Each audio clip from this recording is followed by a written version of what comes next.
খানকা নিয়ে, কেউ আসি মাদ্রাসা নিয়ে, কেউ আসি পিয়ার নির্বাচনের পক্ষে, কেউ আসি পিয়ার নির্বাচনের বিপক্ষে। লেকিন এই সরকার আমাদেরকে সমস্ত কাজের মধ্যে লাগিয়ে দিয়ে সেই জাতিসংঘ প্রতিষ্ঠা করেছে, আবারও গানের শিক্ষকদেরকে নিয়োগ দিচ্ছে, আব্রাহাম ফাহাদের মতো তার স্মৃতিসৌধের জন্য আবারও মূর্তি বানানো হচ্ছে। যদি আমরা এখনো পর্যন্ত পিয়ারের জিকিরের মধ্যে থাকি, খানকা মাদ্রাসার ভিতরে পড়ে থাকি, পিয়ারের ফায়দা আর পিয়ারের বিপক্ষে স্লোগান দিতে থাকি, নিজেদের এক দুইটি আসনের জন্য তারেক রহমানকে শ্রেষ্ঠ মানব যদি ঘোষণা দিতে পারি, এটা আমাদের ইমানের জন্য বড় খতরনাক খতরনাক খতরনাক। এই কারণে আমাদেরকে স্পষ্ট বার্তা দিতে হবে, আবরার ফরহাদ জীবন দিয়েছে তার ভাস্কর্য প্রতিষ্ঠা হওয়ার জন্য নয়, সে দেশের সার্বভৌমত্বকে রক্ষা করার জন্য, ভারতের আধিপত্য থেকে নিজেদের দেশকে রক্ষা করার জন্য জীবন দিয়েছে। 24শে গণঅভ্যুত্থান আবু সাঈদ রক্ত দিয়েছে, মুক্ত রক্ত দিয়েছে, যারাই জীবন দিয়েছে রক্ত দিয়েছে, বহুত ওলামায়ে কেরাম রক্ত দিয়েছে। এদের প্রত্যেকের রক্তের মানসা ছিল এটা, এই দেশ স্বাধীনতা ফিরে পাক, এই দেশের মসজিদ মাদ্রাসাগুলো কোন জালিম স্বৈরাচার কোন দলের আধিপত্য থেকে মসজিদ মাদ্রাসাগুলো নিরাপদ থাকুক।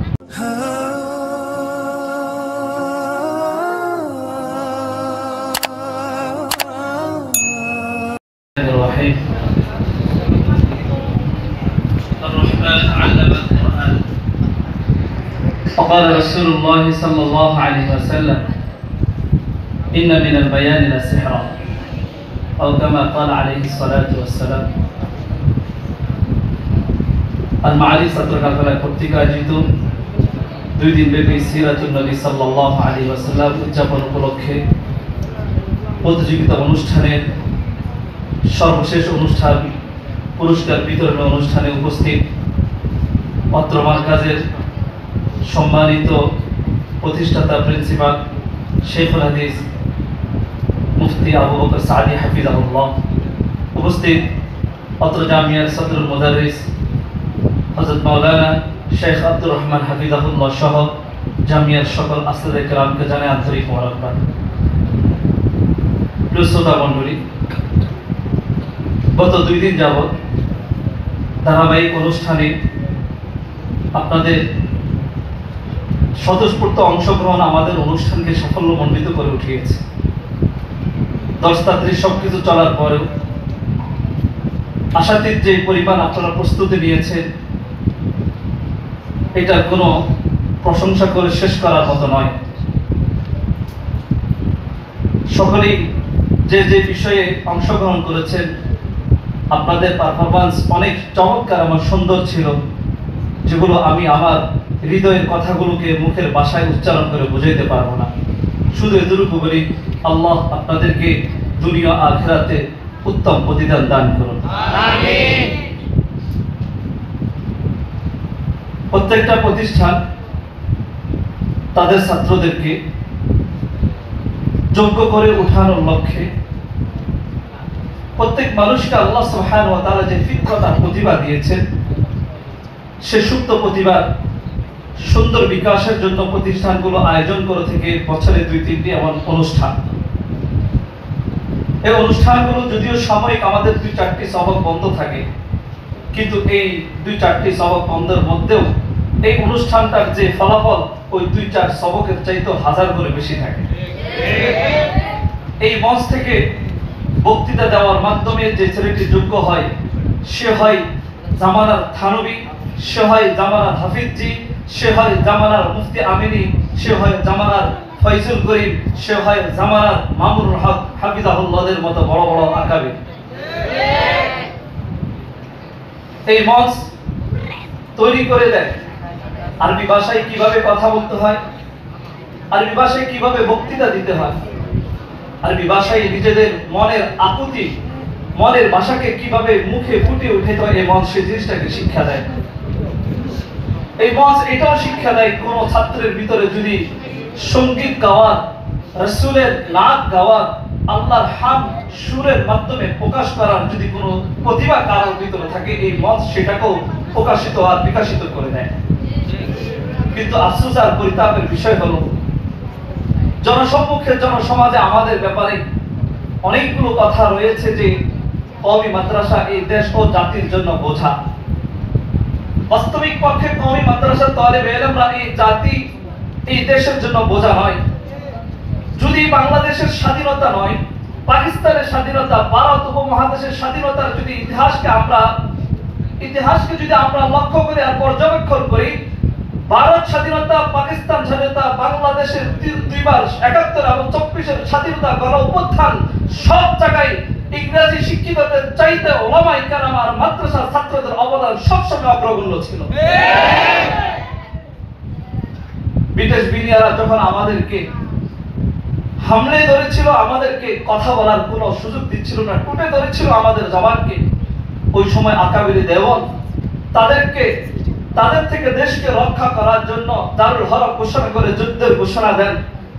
এরপরে তাদের থেকে ভারতবর্ষকে মুক্ত করার পরে ইসলামকে সামনে নিয়ে ভারত থেকে পাকিস্তানে ডিভাইড হয়। ৪৭ সালে পাকিস্তান হওয়ার পরে ৭১-এ বাংলাদেশের মুক্তিকামী মানুষ তাদের স্বাধীনতা, বাক স্বাধীনতাকে ফিরে পাওয়ার জন্য, নিজেদের অধিকারকে ফিরে পাওয়ার জন্য বাংলাদেশের স্বাধীনতাকামী মানুষ আবারও রাস্তায় ঝাঁপিয়ে পড়ে, আর সেই হায়নাদারদের থেকে আমাদের এই ভূখণ্ডকে রক্ষা করা হয়।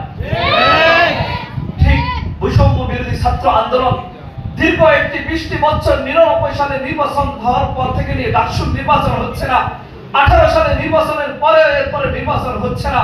বাংলাদেশের স্বাধীনতার মুক্তিকামী ছাত্ররা পড়ালেখা যারা করে তাদের অধিকার তারা ফিরে পাচ্ছিল না। চাকরির জন্য যেখানে যায় সেখানে বৈষম্যের শিকার হচ্ছে। বৈষম্যকে সামনে রেখে আন্দোলন শুরু হয়, লেকিন এই আন্দোলন এমন রূপ নেয় যে আন্দোলনে বাংলাদেশের প্রত্যেকটা মানুষ, স্বাধীনতাকামী মানুষ, নিজেদের বাক শক্তি, স্বাধীনতা ফিরে পাওয়ার জন্য ওলামায়ে কেরামের নেতৃত্বে, তালেবে ইলমের নেতৃত্বে যাত্রাবাড়ি, সে বলেছিল যাত্রাবাড়ির কেমন যেন আবাবিল পাখি ফিরে এসেছিল, সাদা কাপড় পরিহিত সে আবাবিল পাখিদের নেতৃত্বে ওই দিন সর্বপ্রথম যখন লং মার্চকে ভেঙে সেই গণভবনের দিকে যখন আক্রমণ করেছিল, অগ্রসর হয়েছিল, তারা ছিল সবাই কওমি মাদ্রাসার ছাত্র, যাত্রাবাড়ির ছাত্র। সেদিন যদি উত্তরা আর যাত্রাবাড়ি থেকে যদি সামনের দিকে অগ্রসর না হতে, তাহলে হয়তো এই ফ্যাসিস্টটা এখান থেকে সরানো কোনোদিন সম্ভব ছিল না। মুহতারাম হাজির, ইতিহাস আমাদেরকে জানা দরকার, শিক্ষা নেওয়া দরকার।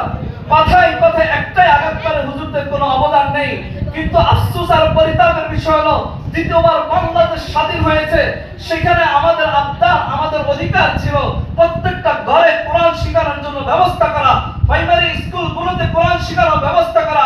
ওলামায়ে কেরাম বলে আসতেছেন, সরকার বাহাদুরকে স্পষ্ট বলে দিই, কোরআন শিক্ষককে নিয়োগ না দিয়ে শুধুমাত্র গানের শিক্ষকের জন্য প্রজ্ঞাপন জারি করা দেশের সাথে, মুসলমানদের সাথে সম্পূর্ণ তাদের সাথে গাদ্দারি করার কিছু হতে পারে না।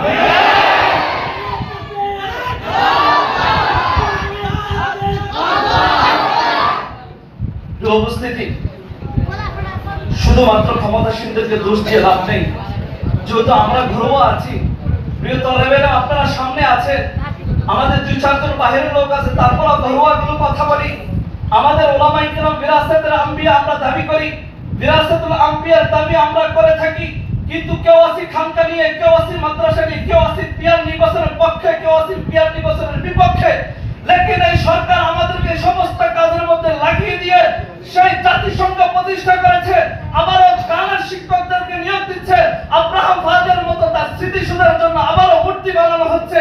যদি আমরা এখনো পর্যন্ত পিয়ারের জিকিরের মধ্যে থাকি, খানকা আর মাদ্রাসার ভিতরে পড়ে থাকি, পিয়ারের ফায়দা আর পিয়ারের বিপক্ষে স্লোগান দিতে থাকি, নিজেদের ১-২টি আসনের জন্য তারেক রহমানকে শ্রেষ্ঠ মানব যদি ঘোষণা দিতে পারি, এটা আমাদের ঈমানের জন্য বড় খতরনাক খতরনাক খতরনাক।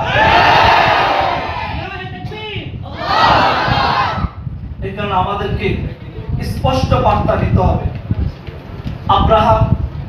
আবরার ফরহাদ জীবন দিয়েছে তার ভাস্কর্য প্রতিষ্ঠা হওয়ার জন্য নয়, সে দেশের সার্বভৌমত্বকে রক্ষা করার জন্য, ভারতের আধিপত্য থেকে নিজেদের দেশকে রক্ষা করার জন্য জীবন দিয়েছে।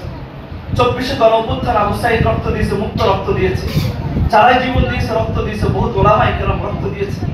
এদের প্রত্যেকের রক্তের মানসা ছিল এটা, এই দেশ স্বাধীনতা ফিরে পাক, এই দেশের মসজিদ মাদ্রাসাগুলো কোন জালিম স্বৈরাচার কোন দলের আধিপত্য থেকে মসজিদ মাদ্রাসাগুলো নিরাপদ থাকুক। কিন্তু আমরা সেগুলো দেখতে পাই না, সব সম্পূর্ণ বিপরীত। আর সেই বিপরীতের সাথে আমরা ওলামায়ে কেরাম গণতন্ত্রের পিছনে পড়ে পিয়ারের জিকির করতে করতে পিয়ারের বিপক্ষে আর পক্ষের দলিল দিতে দিতে আমাদের লঙ্গি খোলা শেষ, কিন্তু আমাদের ইমানের কোনো 12টা বাজাইতে পারেনি বলে আমরা দাবি করতেছি। লঙ্গি খুলে ফেলছি, এরপর বলবো আমাদের ইমানের সমস্যা নেই, অথচ আমরা পিয়ারের জিকিরের মধ্যে আছি।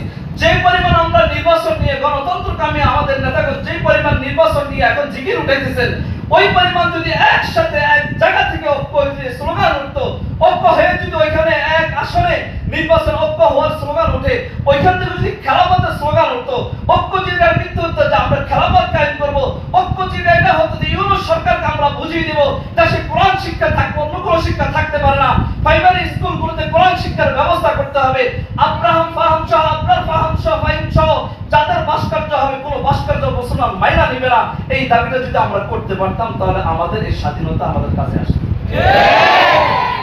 আমরা পারিনি সেটা করতে, এটা আমাদের ব্যর্থতা। এখানে বলছে আমাদের গৌরব কথা আপনাদেরকে বলি, এটা আমাদের ব্যর্থতা। খেলাফতকে আমরা ভুলে গিয়েছি, গণতন্ত্রের পিছনে এমন ভাবে পড়েছি। হ্যাঁ, গতকালকে আমাদের ডিবেট হয়েছে গণতন্ত্র আর খেলাফত নিয়ে, ডিবেটের জায়গায় শিক্ষার জায়গায়, লেকিন বাস্তবতা এটাই খেলাফত ছাড়া কোন রাষ্ট্রে কোনদিন শান্তি কায়েম হতে পারবে না।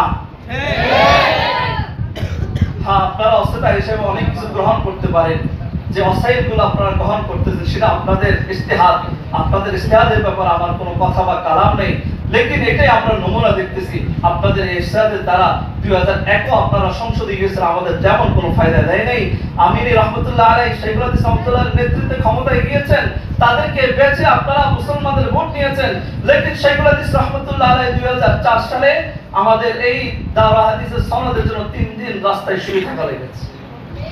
বলেন এই গণতন্ত্র আমাদেরকে কি দিবে? কিছুই দিবে না। এখানে যে যাই কিছু করে, আপনার ইচ্ছা আপনি যা কিছু করবেন, এটা এতেকাল রাখতে হবে, এটা খেলাফত ছাড়া অন্য কিছু তো শান্তি নেই। মোহতারাম, কথা অনেক কিছু বলে ফেলেছি, বলার উদ্দেশ্য হলো এটা যে আমাদের পয়গম্বর কি দেয়, আমাদের পয়গম্বর অনেক কিছু দিতে পারে। জিহাদি জজবা তৈরি করে পয়গম্বর, জিহাদের মাধ্যমে দ্বীন প্রতিষ্ঠিত থাকে। এখানে জিহাদ আমাদের জন্য জরুরি, এবং এই মানসিকতা সকলের ভিতরে লালিত করা, প্রত্যেকটা মুমিনের অন্তরে এই তামান্না থাকা, যদি শহীদ হওয়ার সুযোগ থাকে শহীদ হয়ে যাবে ইনশাআল্লাহ। এ পর্যায়ে আমি আমাদের গতকালকের এবং আজকের প্রচলিত অনুষ্ঠানের পুরস্কার ঘোষণা করছি। যারা কৃতকার্য হয়েছে পুরস্কার পাবেন। শুরুতে বলেছি আপনাদের প্রত্যেকটা সাবজেক্ট সুন্দর হয়েছে, এখানে একটা সৌন্দর্যের জন্য আমরা 1, 2, 3, 4 জনকে আমরা পুরস্কার দিই।